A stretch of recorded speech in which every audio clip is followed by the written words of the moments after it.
টানা ৮ বছর টেলিভিশনে সম্প্রচারের পর এই কিংবদন্তি জেলেকে অবশেষে সরে দাঁড়াতে হয়েছিল। কিন্তু কেন? তার নাম ছিল জেরেমি ওয়েড, আর তিনি মোটেও একজন সাধারণ জেলে ছিলেন না। তিনি ছিলেন রিভার মনস্টার নামের জনপ্রিয় টিভি অনুষ্ঠানের উপস্থাপক। এই অনুষ্ঠানটি বিশ্বের বিভিন্ন নদীতে লুকিয়ে থাকা সবচেয়ে ভয়ঙ্কর জলজ প্রাণীদের খুঁজে বের করত।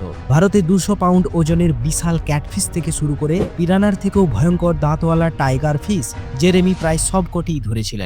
তিনি এমন স্টিংরে ধরেছেন যেগুলো একটি কিং সাইজ বেডের চেয়েও চওড়া। এমনকি নদী থেকেই তুলেছেন 1000 পাউন্ডের বেশি ওজনের হাঙর। বছরের পর বছর তিনি নিজের জীবনকে ঝুঁকিতে ফেলে সেই সব প্রাণীর পেছনে ছুটেছেন, যেগুলোকে বেশিরভাগ মানুষ কেবলই কিংবদন্তি বলে মনে করত।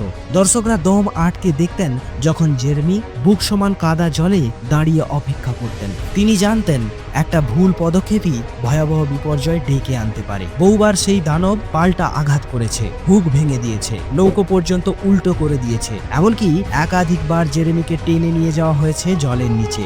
প্রতিটি শিকার তাকে আরও এক ধাপ সীমার দিকে ঠেলে দিয়েছে। 9টি রোমাঞ্চকর মৌসুমের পর অবশেষে ক্যামেরা বন্ধ হয়ে যায়, কিন্তু দর্শকদের আগ্রহ কমে যাওয়ার কারণে নয়। আসল সত্যটা ছিল জেরেমি ওয়েড পৃথিবীর প্রায় সব বিশাল আকৃতির মিষ্টি জলের মাছই ধরে ফেলেছিলেন। ধরার মতো আর কোনো দানব বাকি ছিল না। শেষ পর্যন্ত রিভার মনস্টার বাতিল হয়নি, এটি সম্পূর্ণ হয়েছিল।